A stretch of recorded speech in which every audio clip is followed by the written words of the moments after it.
Welcome to With Creative Company, a podcast where we dive deep in all things business as creatives. We give our personal take on things that actually move the needle, and also chat with entrepreneurs about their experiences in running a business.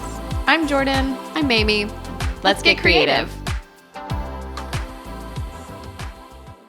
Hello. Hi. How you doing? I'm good. We've already talked some today. A little bit here and there. Anyone can know, it's no secret. We kind of batch these Secret. episodes out a couple at a time to make our lives easier. Maybe we could do an episode about batching. We're getting good at it. Yeah. We're getting good at it. All right. Today we are talking about my probably favorite subject. What is that? Sales. I think more specifically, Yes. we're also going to be talking about how, if you're a creative who is running a business, that's your entire job. Yes. And there are some of us who don't enjoy that, and that would be me. And then there are some of us who do. Well, here's the thing. I think that deep down, I guess I have always been a saleswoman, whatever you want to call me. And so kind of identifying that and realizing that that is what you do as a business owner really made me excited, because I was like, oh, I can do that. And also just doing some mild education on it was helpful as well over the past couple of years. Has helped too. So I do feel very, confident and understanding what that is. But also I do have a father who was a salesman his whole life. And, that obviously helps with communication and understanding business and stuff like that. So yeah, I like it. And I have a degree in marketing. Which is great. I'll preface. I feel like marketing's a little bit more on the back end, and that's still what I enjoy. Yeah. Is like the general concepts, but not the upfront, please book this package. Yeah. You make the pretty deck for someone else to present. Yeah. I think a lot of our episodes have started with a cute little quippy story from Jordan. And I feel like today we're going to start with a little quippy story from me. Do it. So I just have a really good example, I feel like, of how everyone can market and advertise differently. And that's really awesome. And it's a cool aspect of being a creative, is you get to do things the way you want. And back in the day on Instagram, when you followed random people all the time, and that's all you did was just follow people who followed you back and whatever. There was this girl, and her content drove me insane because I thought her marketing was so annoying, which was that she would post these videos of her dancing around her bedroom because she got a new inquiry and things like that. And I was like, because it's not what you would do. It's not what I would do. It's not what I would book. Right. It's not the kind of clients I want. Yeah. And I was just like, ew, why are you doing this? And this girl blew up. I'm still down here with 1,500 followers. She probably has 15,000. Yeah. Booked so many people. She would post her dates that she was available, and then it would be her next post would be that they were just gone. And Dude. I would be like, every business owner's dream. okay.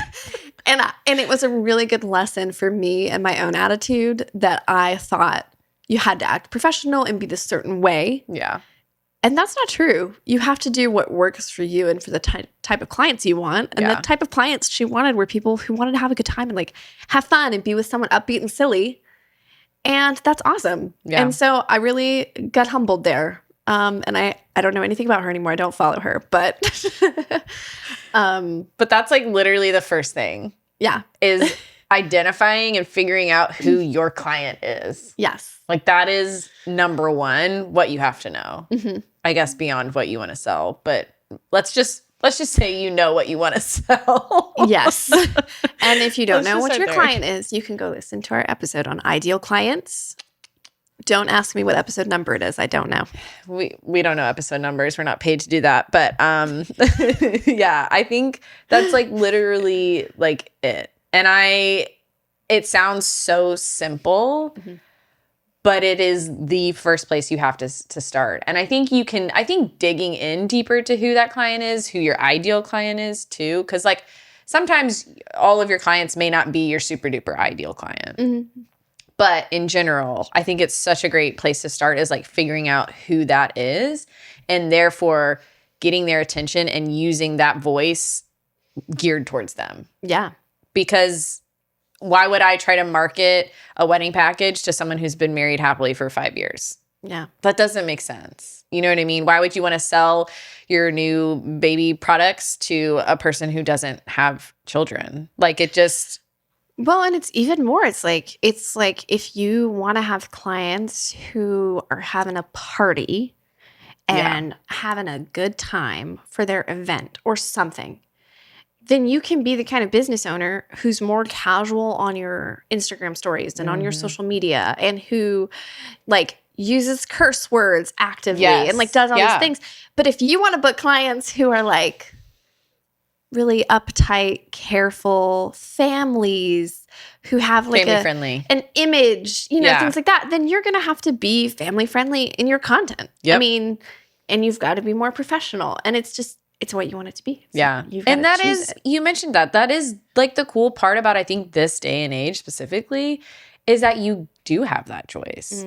I don't think it was always a choice. I don't think people were as transparent and maybe original, unique. Is that the right word? I don't know. But like, you know, years back, I don't think anybody with a curse word on their website, you know, like it just, I feel like it's a lot more acceptable now because there's a lot more people who are starting their own business and also have that personality and like want to work with people that they get along with. Yeah. And so that's like a cool thing to realize is that really, however your personality, whoever you are, I think that there's going to be a client out there for you. Yeah. Unless you're a jerk. Unless you're a jerk. Don't be a jerk. That's good. So that's number one. Okay. Sales rule. What's number two? Number two, I think that the best way to sell to somebody is to find out their pain points and their biggest like fears, their doubts, things that they're struggling with. That, here's the key part, that you can help them with. That's it. How do you feel like you find that for people? Like what's your methodology for being like, especially when you're offering maybe more of a luxury service, which is what I feel like wedding photography is. I feel like it's what a lot of creatives are. Like we sometimes don't like to admit it, but we're a luxury service. Yeah. So what's your advice for that? I think really paying attention. I think doing your research, like whether it be putting a question box on Instagram or just, you know, second shooting and observing, like you really do have to listen. That's the number one thing that I think can start with anything. You have to listen to people. And I think you could listen to other peers and other people that you're doing. But most importantly, I think you need to listen to the people that are your client, that are buying your product. Like you just have to understand what they're looking for. So again, photography example, because it's what I know. But over the years, how many times have you heard, I mean, maybe this is just me, but a lot of the people I have been around in the past have been like, the one thing I regret is hiring a low budget wedding photographer.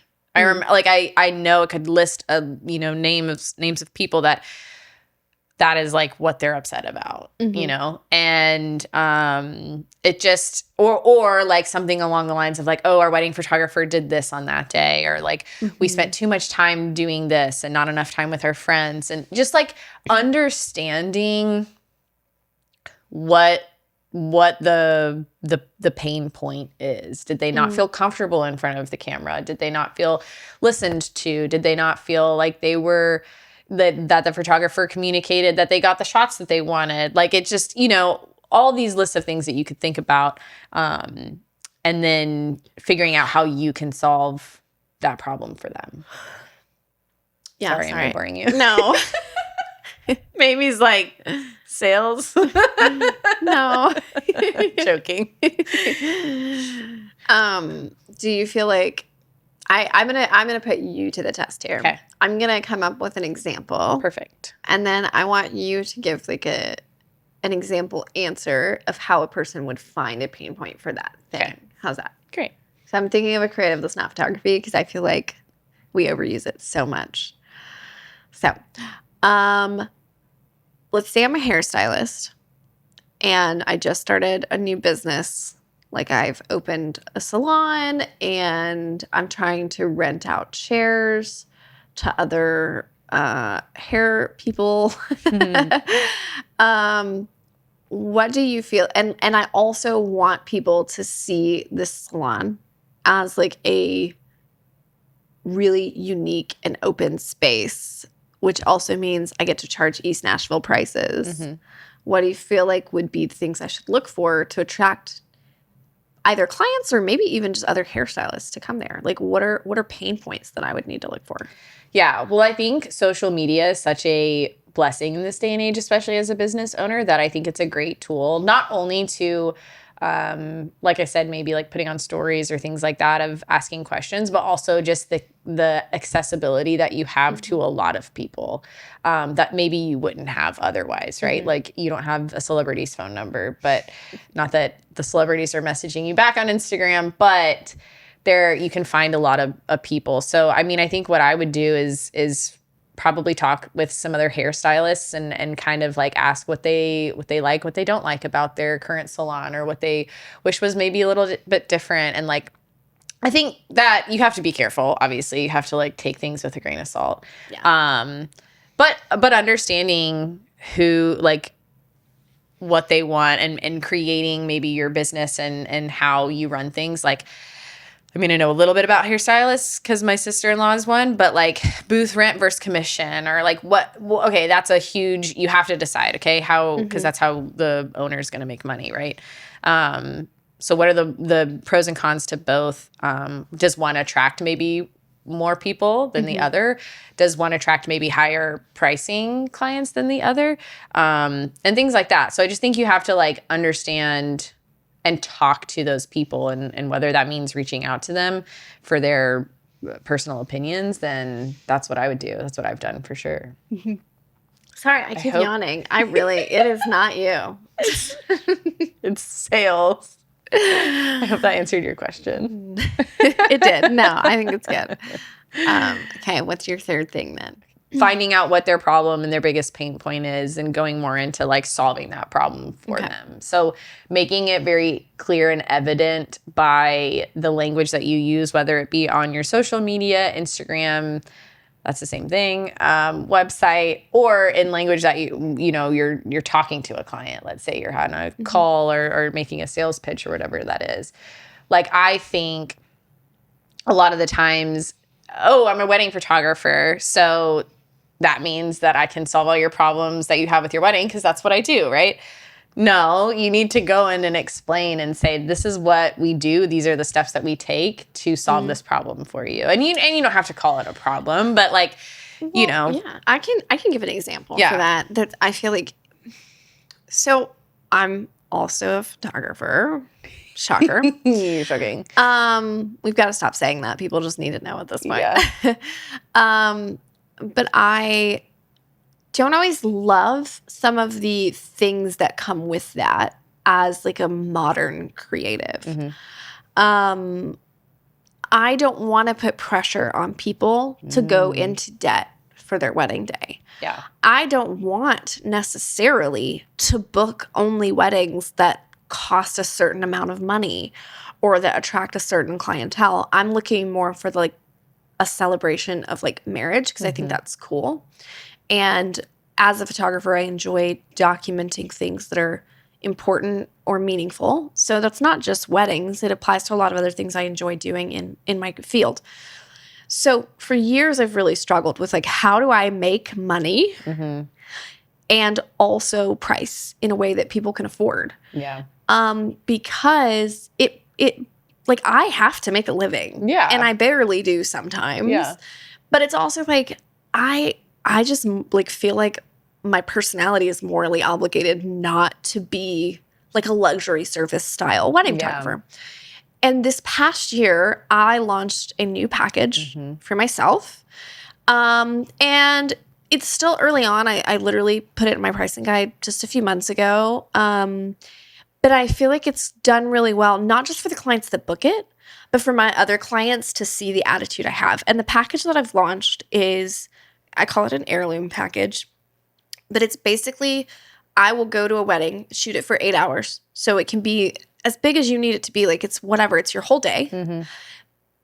And then I only deliver 250 images after the wedding, which for anyone who works in our field, that's way smaller than a normal gallery. Yeah. I decided to offer that so that I could offer a package that didn't take me a 40 to 50 hour work week, and instead is like your wedding plus more like a gallery edit. Yeah. So the culling still takes a long time, selecting still takes a long time, but it's not the same process as editing 800 to 1,000 images from your day. Yeah. And that allowed me to put on a really affordable package snuck into my regular packages and made me feel more comfortable raising my prices of my other packages. Yeah. Because if a client wants to book me for my art, but they also are having a small wedding where they don't want to go into debt and they don't want to have all this stress, now they have a choice that benefits me as a business and them as a client. Yeah. And I feel like that's been huge for me this year. Even though I haven't booked a lot of it, it's made me feel better about my other pricing because I know that if someone needs it, it's there. It's there. Yeah. And I've also had a lot of clients ask about it because they're intrigued, and then they literally will go, no, that's not for me. That's fine. And then they'll circle back to a different package. Yep. And it's like they get enticed by the price of it. Right. And then they're like, wait, no. And that's a beautiful, I mean, I think that's all of that coming together. Like that's figuring out your client, but also who you are and what you can do. Yeah. Right? Because you don't want to underprice yourself. You don't want to work for pennies and not be able to live on what you do. And it's like that beautiful mixture of that. So I think that's amazing. And that's, you do sales. So that's... You had no idea. No, I knew. But I'm just saying, like, I feel like that's a good example of solving a problem, that it doesn't have to be some big thing. Like, it's not like you're like, oh, I've solved the problem of the whole wedding industry. It's like, no, it's whatever you're realizing your business needs and your client needs, like, you know, that you can do. Yeah, I love that. And then like in that same way, solving their problems and adding that value to them. And that's like you were just saying, like that's a huge thing and something that I'm sure came about from you listening to previous clients, or maybe from you, like you said, having conversations of budget and not feeling good about that, you know? And I think that that's like a tremendous amount of value. And that doesn't always mean adding more deliverables or more services or more products. And sometimes that does look like being less, but it's the quality of that. Yeah. And that's really, I mean, that's amazing. Yeah. That's a great thing. You're incredible. Okay. I have one last thing to say. Wow. Okay. I know. It's not that complicated. Sure. Sure. You got to believe it.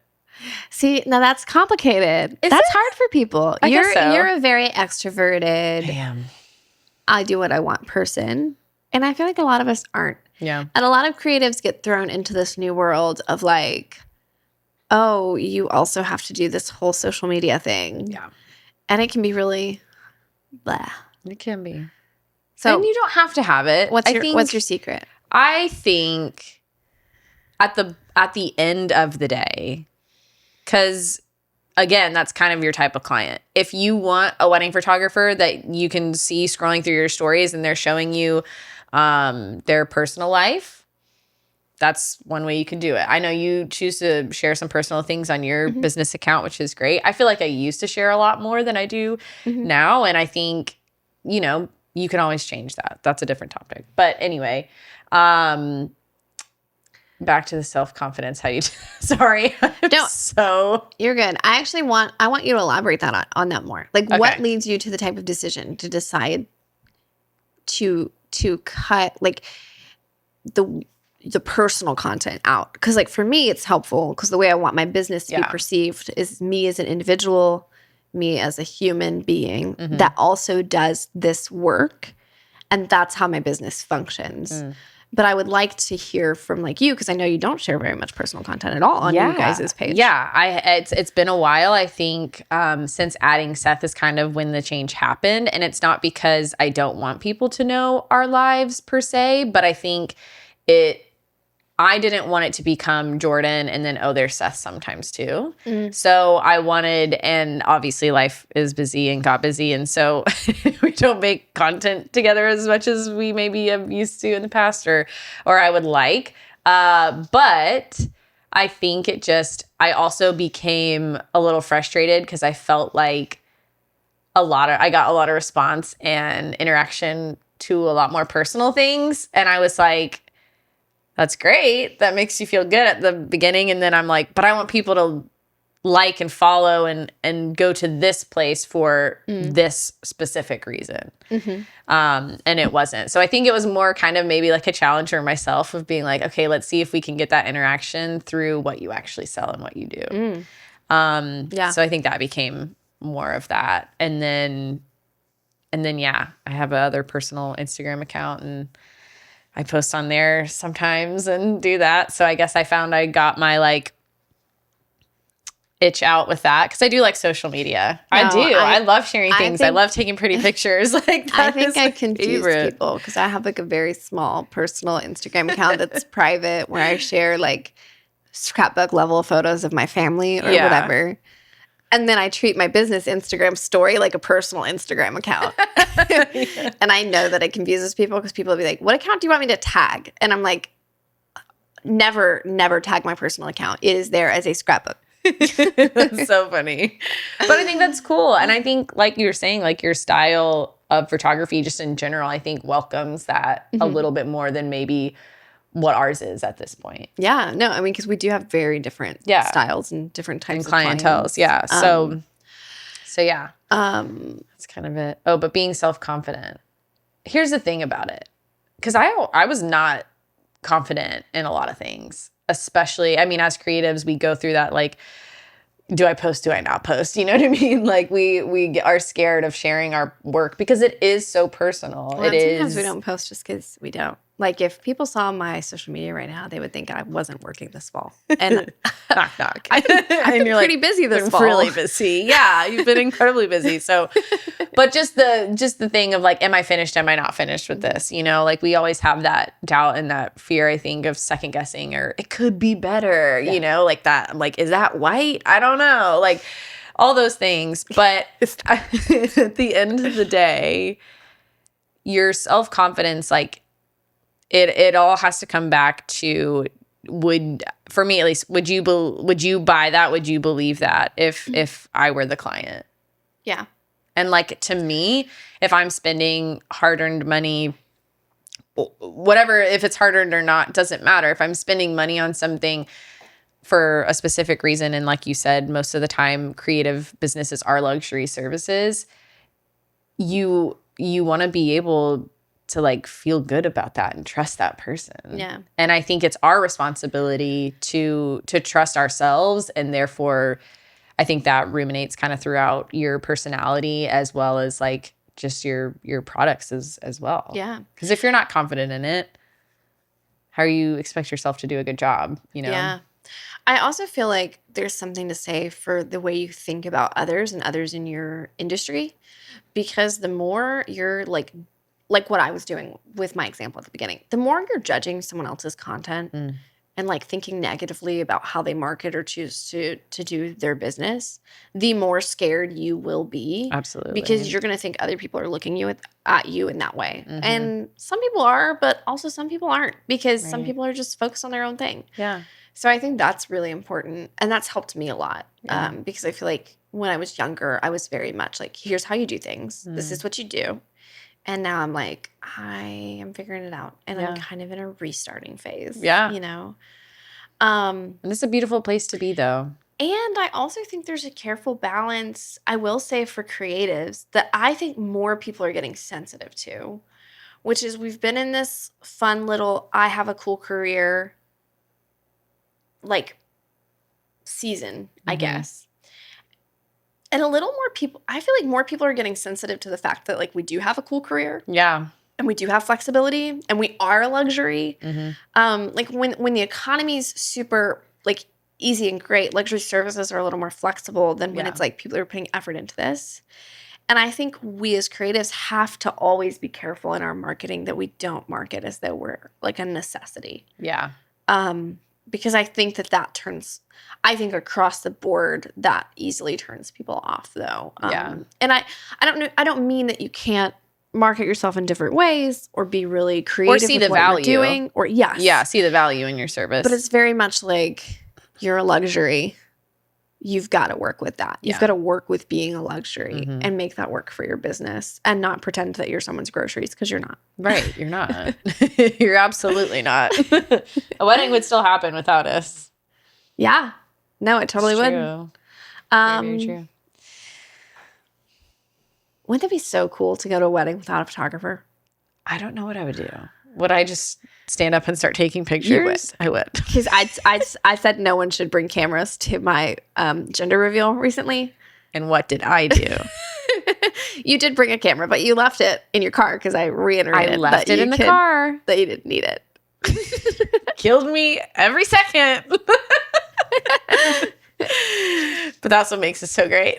Yeah, because we're getting a little bit of film developed. There was a camera. There was a cam. I did take film pictures and iPhone pictures. So it's called compromise, people.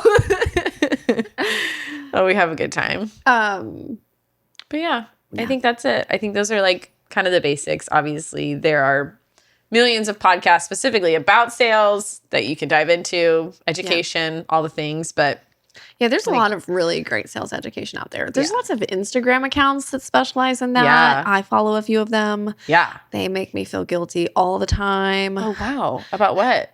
Just my lack of like willingness to sell.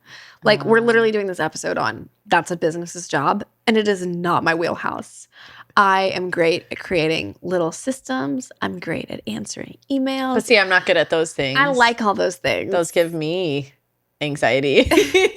Going on Instagram and being like, do you want to book my fall packages? Or here is clear information on how to book me right now. I don't love that. I want Yeah. people to just float into my inbox. Yeah.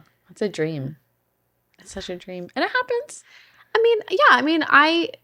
But I could do more work if I was more willing, like Right. to put more effort in on sales. Right. Because right now I have a great word of mouth base and I have good reoccurring clients. But I would say like this year, which I'll preface to say I'm in a season with a young child, so I'm not pushing myself crazy hard. Mhm. But like this year, I would say 95% of the people I worked with are reoccurring clients. Like It's amazing. I don't think I had very many new clients this year. Yeah. So like next year, if I want to have new clients, I've got to get them. You got to get them. That's my job. You got to go out and get them. It's true. But you can do it. Now you can do it. You can listen to our podcast next year and see how you like it. Okay. That sounds like a plan. That's great. Let's do this because we forget to do it. I'm going to say that. Stop saying that one day. But follow us on Instagram. What's our Instagram? It's at with.creativecompany. It's the same on YouTube. We don't have any other social media platforms at this time, but eventually. Eventually. I They think will we'll be the start same. a TikTok. Will we? Yeah. Okay. Great. 2 millennial moms. Oh, you're not millennial. I am not. Shoot. Just me. Well, Yeah, then you can start I'm it. a boomer. No, I'm Yeah. kidding. Yeah, for sure. All right. Well, thank you for joining us, and we'll see you next time. Yeah. Have a great rest of your week. Bye. I burped in the first.